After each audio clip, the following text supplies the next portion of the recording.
Folks, it's Jeff. I found this video. This is not my video that takes us on a tour of Celebrity Solstice, and I thought I would just kind of narrate through it so you'd get an idea of what goes on the ship. Now, this first part here is guest relations. That's like the front desk. And that's where you will deal with any kind of issue you have on the ship. It's also where the martini bar is right there, and there's lots of places to sit here, and you will spend time here, I promise. Shore excursions is also down here. These places are very, very crowded on the first and last days, so see if you can do your business on other days. Way at the front on deck 4 and deck 5, up in the balcony area, is the theater. Notice that there's a desk up here on the upper deck. I love sitting up there with a laptop during events. We have an event scheduled here with a comedy magician that we can do, and every night there's a show in here. It's a 1,100 seat theater. It's very nice. Down here at the back of deck 5, there's a special area for the specialty restaurants and this weird little rainforest area. Sometimes they play weird music in there. And there's a secret bar here that a lot of people don't know about. This bar is usually only used by folks who are waiting for the specialty restaurant, but if you want to get away from the noise, this can be a really nice place to have a quiet drink. And it's very plush down here. Now, there are several specialty restaurants. Not all of them are down here. There's another one called Sushi on 5, but these are the really nice ones down here. And some of them, unfortunately, are only for guests in higher level cabins. Like you will see here, you've got Silk Harvest, Tuscany, and Blue. It's actually Tuscan Grill. Sorry, not Tuscany, Tuscan Grill. Blue is for Aqua Class guests only, so we will not be dining there. But Silk Harvest and Tuscan Grill you can book if you would like. You can skip dinner in the grand dining room and spend, it's usually about $49 a person, and go have a nice steak at Tuscan Grill or some fusion Asian kind of food at Silk Harvest. I've eaten in both of them. They're both very, very good and well worth the experience if you're celebrating something special, or sometimes they'll do specials where you can get in there for lunch. If you can do that, I highly recommend that because it's usually a good savings. There's Tuscan Grill here. Very fancy and just very nice. And there's Blue. So Blue, again, is just for the Aqua Class people. They get their own restaurant that they can eat in 2 or 3 meals a day. Okay, now we're up in the cafe area. So this is El Baccio. This is kind of like the Starbucks on board. You can come here and get your cappuccinos and your lattes and all those pastries, and that should be included with your drink package. I think it's included with everybody's drink package.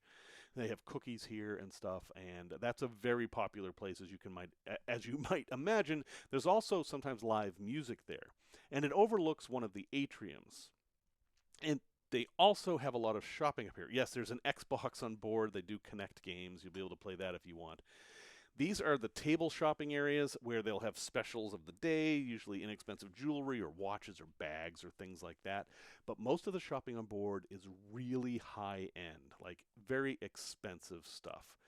The liquor store here isn't one of those. The liquor is supposed to be inexpensive because there's no taxes, but they will not give it to you on the ship. You get it on the last night so you can take it home. You're not allowed to drink it on the ship. That's also usually where you find toiletry items like chapstick and ibuprofen and things like that. That's a little travel store. I'm not sure if that's still there. This video is 2 years old. A lot of the stores have changed, so I'm not actually sure what stores we're going to have. I'm sure the Solstice shop will be there, though. That's where you go to get t-shirts and keychains and magnets and things like that, and some other little handy things. That's a good shop. I always go in there. The Sundialer is kind of a beachwear store that's attached to it. Basically, when you go in there, it's the same store. They just have 2 different names. They also have a high-end women's clothing shop and a high-end men's clothing shop. And I have bought stuff there. The prices aren't actually that unreasonable. So if you like spill wine on that shirt you were going to wear 4 nights, you can go get another one. One nice thing about this ship is the casino is offset. So while you will walk by it, you don't have to walk through it like you do on many other ships.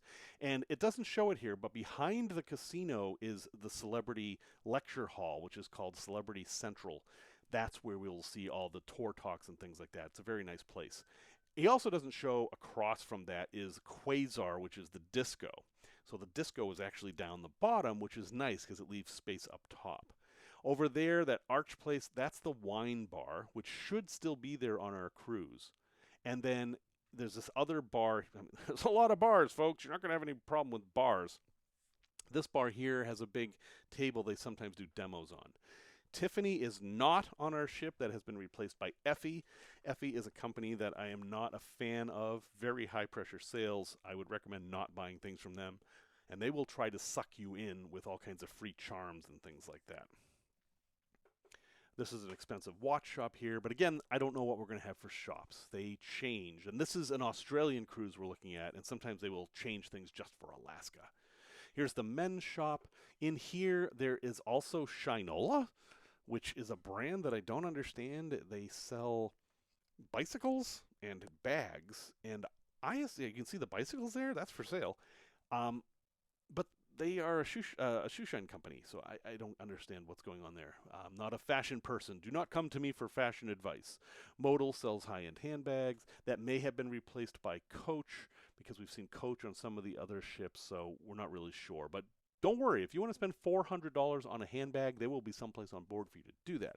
There's a makeup shop here if you've forgotten something you need there. But if you need like sunscreen, you'd probably actually go to the liquor store for that. Now he's going back to the theater here. Deck 5 is the entrance for the upper level, like the balcony of the theater, and that's often a good place to sit. It's easier to get out of there than down the bottom because there's fewer people up there. Now on deck 6 in the middle, where a lot of people are on deck 6, there is a computer lab, and you can just use those anytime you want. Your login that you'll create for the app will work here.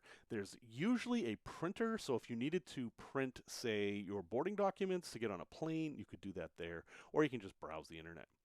The tree.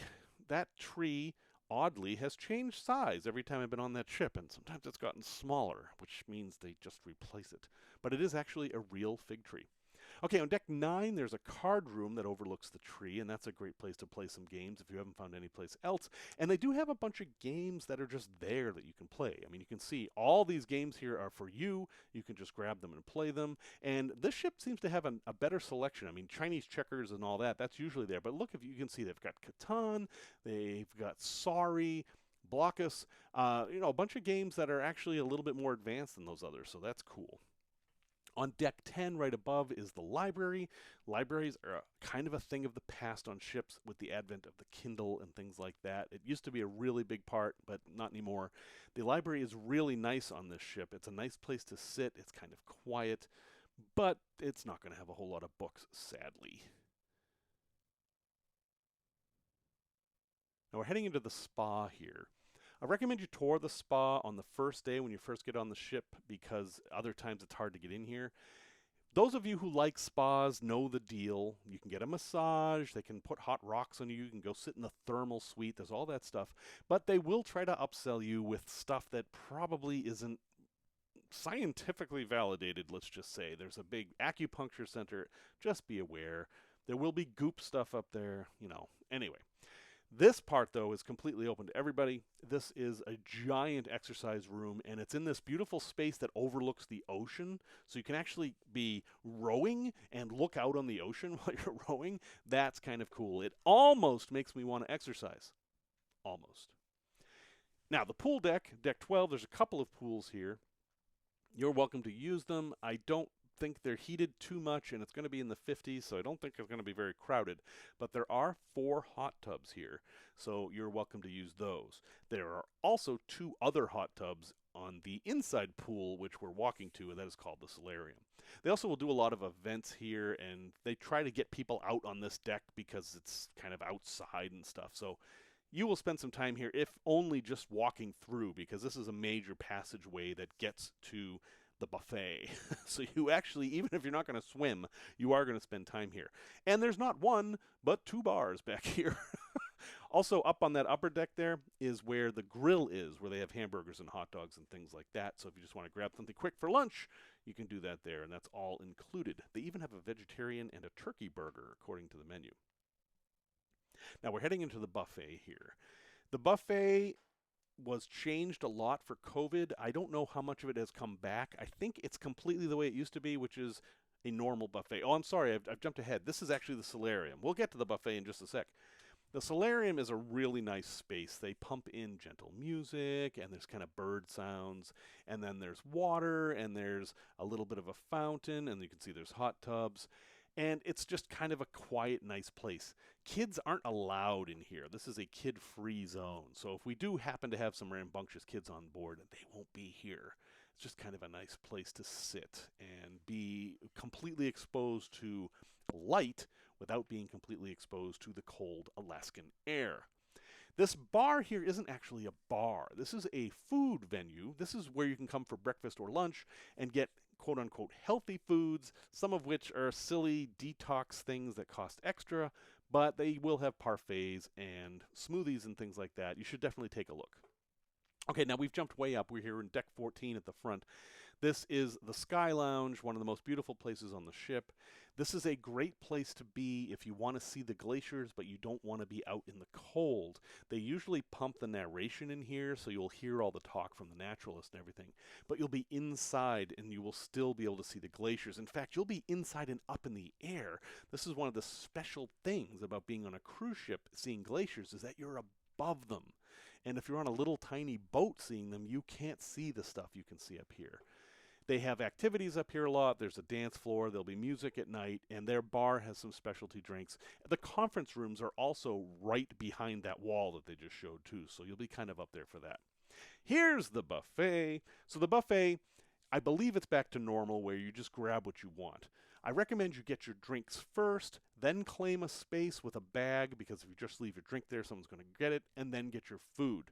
Now, for some of you, that food is just going to be this ice cream, which is always here, and it's always included, and the cinnamon ice cream is amazing. You can also get candy and stuff to put on there. And then there are all these stations where they make fresh bread, or they'll make omelets for you, or custom pastas, or whatever, and then there's themed food during the night. Believe it or not, at night, the food up here is pretty much the same food they serve in the dining room. So if you're feeling a little overwhelmed and you just want a quiet night with you and whoever you're traveling with or whatever, and you just want to get dinner done quick and you don't want to come down, that's totally fine. You can come up to the buffet and get the same food. It's a pretty big variety of food, and in my opinion, Celebrity's Buffet is better than all the other lines at sea, at least the ones that I've experienced. It isn't the best food on the ship. I mean, it's still, buffet food, but it's pretty darn good. And when I travel by myself, I almost never go into the main dining room.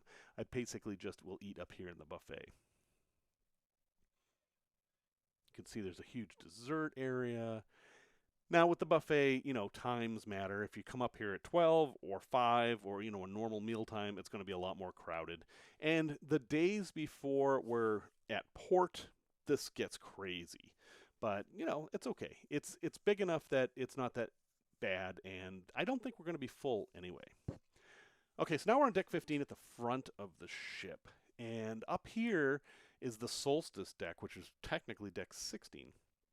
And this is where the sports area is, but it's also where they're going to do the stargazing. So if you're interested in the stargazing, that's going to be up here, up those stairs to the left. And while being at sea isn't actually the best place to see stars, because there's a thing called the marine haze, the marine layer, that gets in the way, and we're on a moving vessel, we're going to be so far away from any light pollution that we're not making ourselves that we may see a good number of stars, and they'll be weird stars. They'll be northern stars that most of us haven't seen before, so that might be something to do. But you do have to stay up pretty late, because that's way after dinner. This is also a nice place to come and just take in the ocean. You get a lovely 270-degree view of the ocean here. And this is where the sports are. There's soccer and basketball in the cages there. It's open to anybody. You can go and play, start a pickup game or whatever. And sometimes they'll have activities here like 3-on-3 crew versus passengers and things like that. I noticed that a lot of the crew members like to hang out up here, which I think is fine. I really enjoy interacting with the crew. Now at night, they will stack up these chairs sometimes, so there won't be that many places to sit.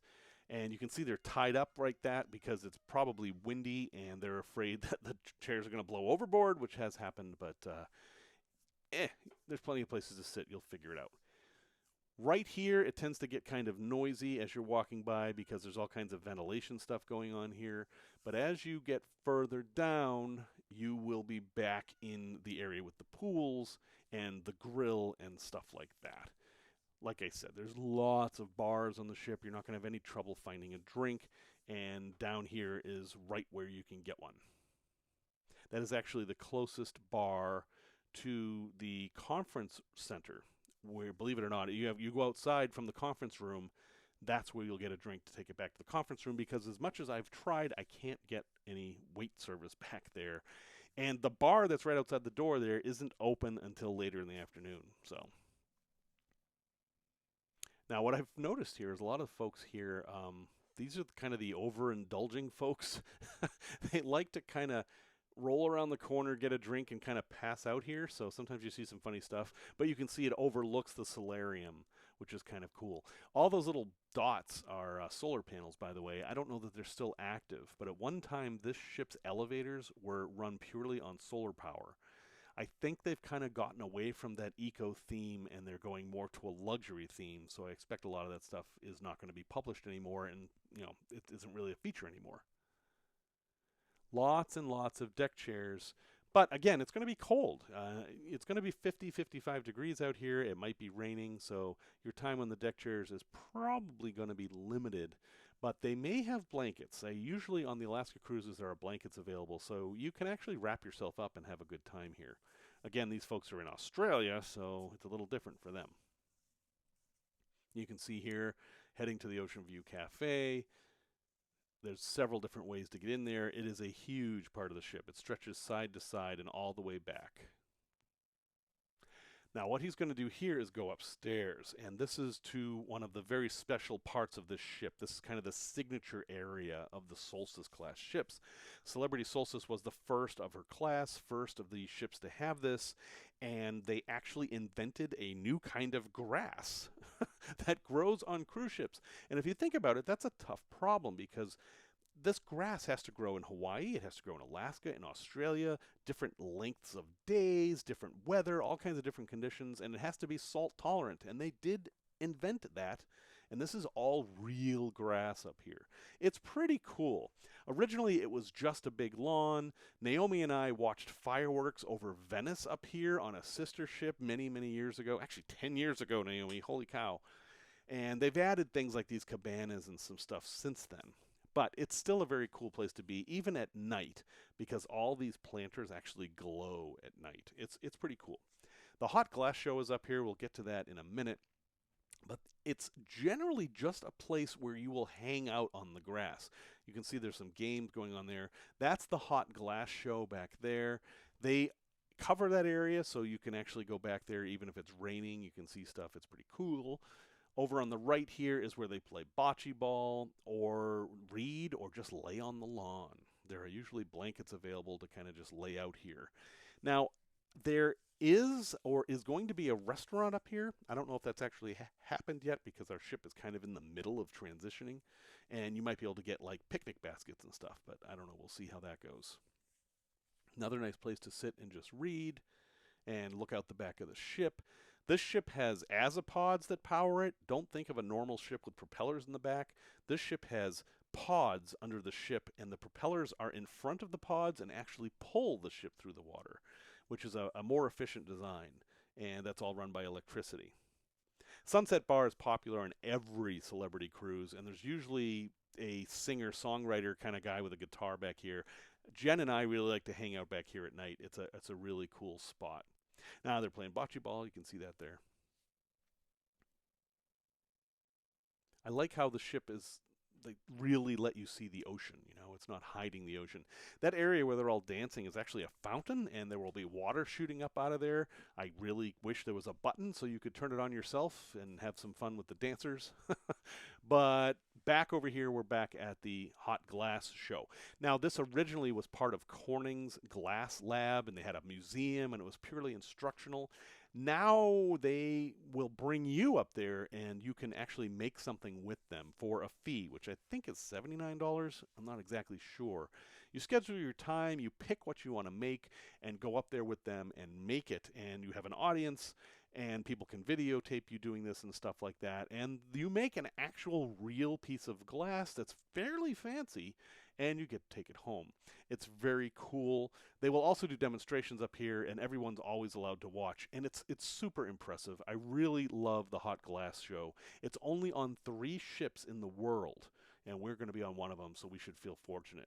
Now, this guy in the blue is somebody who actually paid to do this, so you can kind of see what he's doing here. He's going to make kind of a mug, and total instruction, and they're the only ones who get near the really hot stuff, so they're taking all the skill because, folks, that glass is not red colored, that glass is red hot. That is incandescent glass, so you don't want to get too close to it. And you can see how she's kind of guiding him along there. So you don't have to know anything about glass blowing to make the glass. They will walk you through all the hard parts, but you will actually be shaping it and decorating it and things like that. It's pretty darn cool. Now, they used to have cameras everywhere, and the cameraman was named Matt. On all the ships, the cameraman was always Matt. It was never anybody else. And you would see the screens above, you would see what they were working on, and it was really cool because there were cameras inside the furnace and really close-up stuff. So you would see close up how the glass was being formed. I can't tell from the video if they're still doing that, but make sure I explain to you why all the cameras are run by Matt, and it will make total sense to you. All right, she's going to bring it back over, and I think he is going to shape it a little bit. And they tell you what all the tools are. I forget what they're called. But they make some pretty intricate stuff up here. I watched them make all kinds of stuff. And some of you who were on the Australia cruise, which was on the same ship, will remember that they used to give tickets and you would win the stuff. And I think almost everybody in our group went home with a piece of glass from this. So it's a little different now. You have to pay to do it, but it's still a lot of fun. At any rate, that is not the entire ship. That is just a quick tour of the ship, and I thought, especially for the first-time cruisers, you'd like to have an idea of what you were getting into. So any questions, ask me. I will see you in a week.